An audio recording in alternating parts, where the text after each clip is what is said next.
welcome back to my YouTube channel. If you're new here, welcome. This is the YouTube channel for Ardent Mobility. Today is the start of a video that lives very close to my heart, because in a lot of ways the concept of traceability is the pivotal point of the work I've been doing probably over the last 12 years now. Traceability is one of those things where it's not sort of obvious that your stock and your assets and everything need traceability until you actually have it and go, oh, I need to find out this information. So my sort of journey on it actually starts with use by sell by dates, which is ironically enough one of the very elementary ways of actually doing some form of traceability, by putting on a label that says, listen, this is my use by sell by date.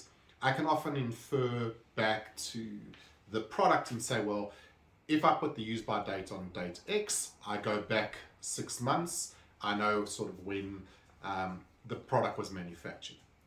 This is not great, but it is a way of doing it.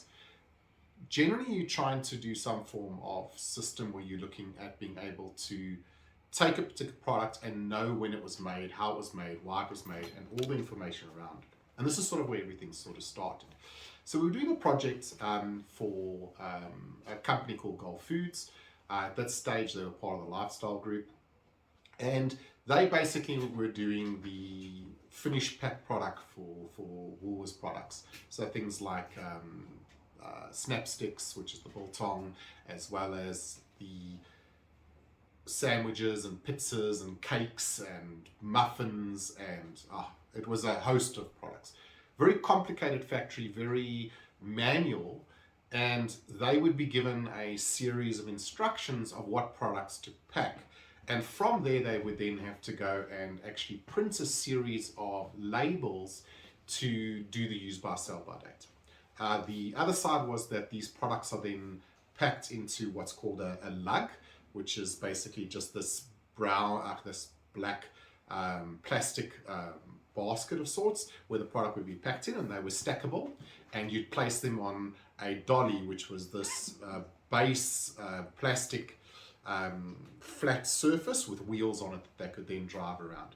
And the concept here was that you needed the traceability at the packed level, so the actual sandwich or the pizza, but you also needed to basically have it at the lug level. And this was for a concept which was called actually snake loading. Now, snake loading, we'll do that one a little bit later. It's a very cool concept, very difficult to actually implement, but the important part here was really coming down to the traceability. And for them, I basically built them a high volume printing capability. They printed around about, probably could be as much as 1 million labels a day. And it was really about the control of these labels. So if you were making 4,500 sandwiches on a line, you needed to basically go and say, well, here's the use by sell by date for this particular product. I'm going to run them off and then have the control mechanisms to handle this traceability. On some of them, we would actually go and put certain batch referencing information on, but for the most part, you couldn't do all of those type of things on pricing labels. From there, when we came into Augusta Steel, which was a steel mill, so basically they're making things like lip channels and piping and the likes, in particular scaffolding. That was one of the big things that they were doing, especially in the later part of the project.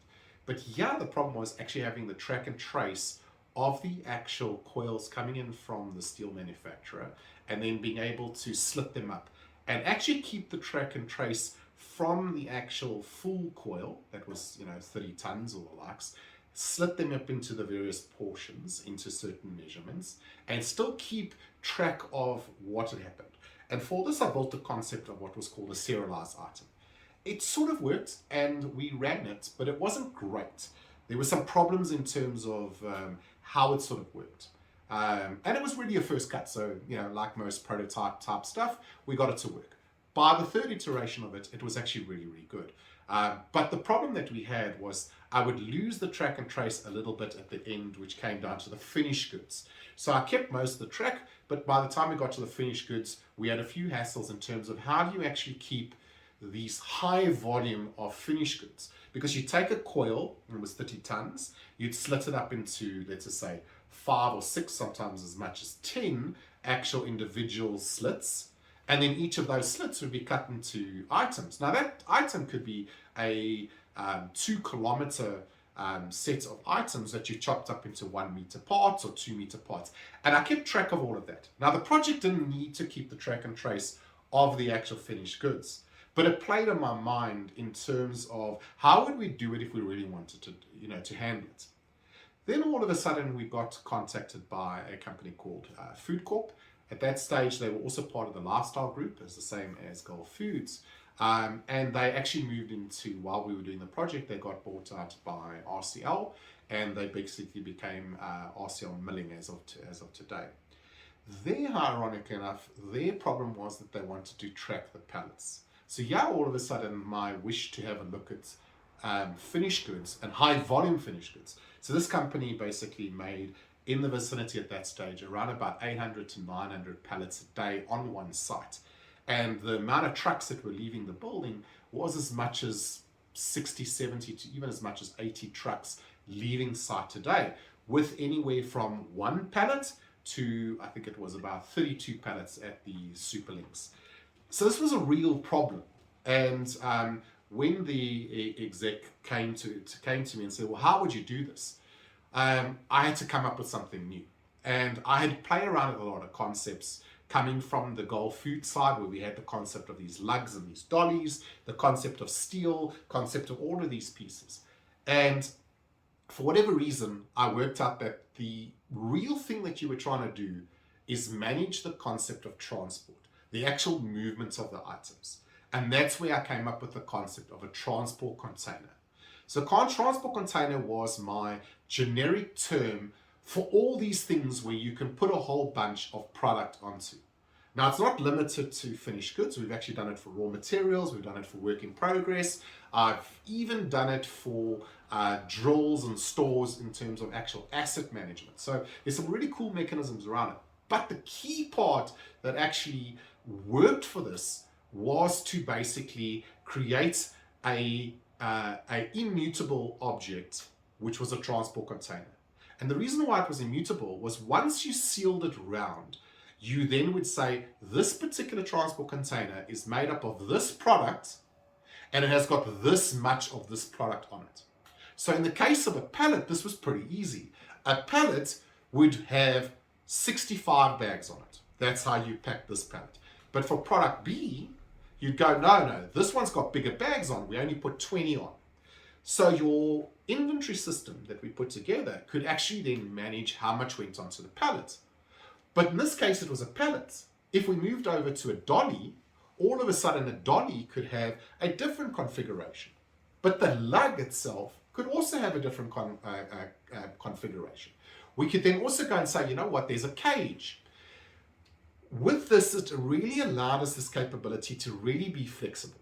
We could handle things like baler bags. We could even handle a bulk truck, anything where you basically had the concept. So the thing is, how did I come up with the idea? Well, it was actually pretty simple. My children were with me on a shopping trip, and we were basically putting everything into a plastic packet. And I went, plastic packet is just a container. How would I describe a plastic packet?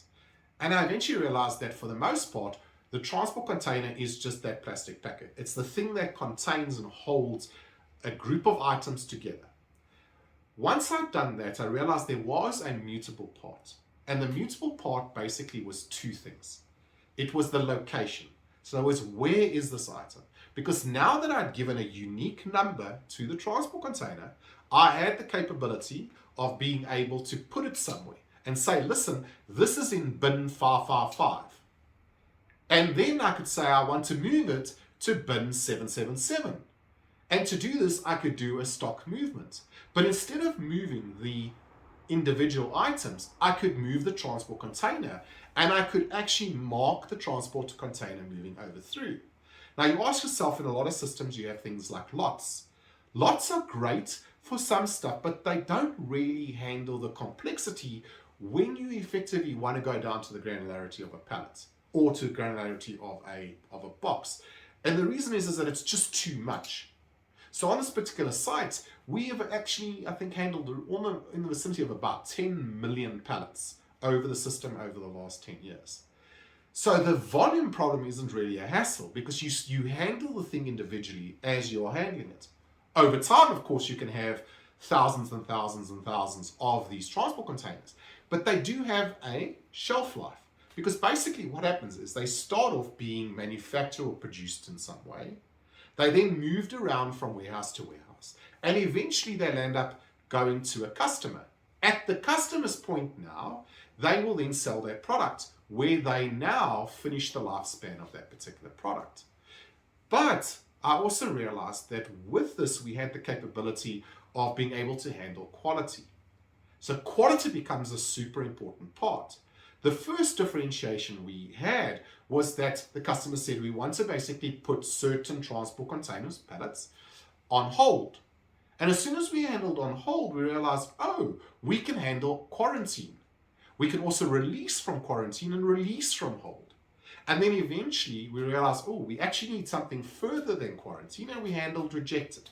So this is where the QC department has determined that something is wrong with the product and they want to basically move it out so they can reject it. But the important part now is because I've got these 3 states, I can actually land up in a situation where I can manage them and I can manage who can actually handle them. Also, the other side is because I've got a unique number, I can determine it based on the batch, the manufacturing information around it. What line made it? Who was the supervisor on that line? What was the exact date time stamp that I actually made this particular pallet? And as a result of that, the traceability that QCs needed. Of course, eventually the customers came and said to us, we actually have a different state that we need. One of them is that we need to know if the product is damaged. So here, for example, a forklift knocks off 3 bags off the top and tears the packaging. It needs to be repacked or reworked. But there might be product there that cannot be salvageable, which now means that we have a situation where the transport container is damaged. So we can now mark it as damaged.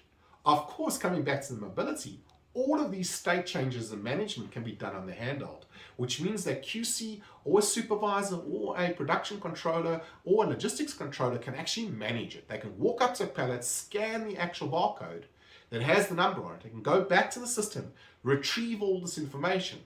And this information is now quite a bit. It can not only determine where it is, where it should be, because it might be in the wrong place. We'll handle that in a bit. But we can also now go and bring back all the quality information around it. But because we've now marked this as, let's just say, quarantined, and we want to place this onto a truck, we can now go onto the truck portion and say, no, this truck does not allow quarantine items. This truck does not allow damaged items, which means that we can actually handle some very simple rules to determining whether or not a product should leave site, what needs to be dealt with it. From here, we have a whole series of things that we can go through, and we're going to go through those in a later episode. But they are things like being able to build the pallet, being able to rebuild the pallet, being able to split the pallet. So when you're doing all of these with transport containers, it gives you a series of motions. The big one that we've done in particular pharmaceutical environment is where we've got what's called splitting a pallet. This is where we have an entire pallet that has got, let's say, 12 drums on it. So when it arrives, it's got 12 drums that have been wrapped onto a pallet. And we want to label that actual pallet. So on the pallet, we will say that we have got 12 drums worth of items. But now we take and we break up that pallet. So once we break it up, we actually want to relabel each of those drums and give them their own labels, because they're now going to go to different places. They might be stored together, but I might be taking 2 into a different department. But I want to keep my traceable information. So the split transport container capability allows me to break up those 12 into the individual 12 and then be able to handle the traceability that it runs through. But it actually can go all the way back to the receiving, because the receiving knows that I received an entire pallet of 12. But now when manufacturing goes and uses that particular drum, they now know that they're using the same one where it came from. So we start being able to implement our traceability from receiving all the way through the manufacturing process into, again, when we start relabeling the finished goods, being able to then handle it through the process. So with traceability, it's really about diligence. and being able to safeguard the knowledge that we have when we have it. And in the future episodes, we're going to cover a whole lot of things, and we're going to drill down into each of these pieces. Also, how the pallets work, how you actually manage damages, how you manage waste, how you manage rework, all of these type of things, what you can and can't do around it, and what are some of the good industry standards that we have figured out over the last 12 years of working with traceability, with serialization and lots and all of that, and then how it relates back into your finance system. Because at the end of the day, your finance system does not necessarily care about this level of detail. But what it does care about is knowing what the stock is, knowing what the stock on hands is, and all the details around that in terms of it. So I hope you enjoyed the video. We will cover a little bit more on this topic. And if you've got any comments or some questions around this, feel free to ask. If you like this video and you'd like to see others, give it a like, add a comment. I generally try to get to all the comments if possible. And of course, if you want to see notifications, the bell icon, wherever it is. All the links mentioned in the video will be down in the description below. Thank you for watching the video. I'll catch you in the next one.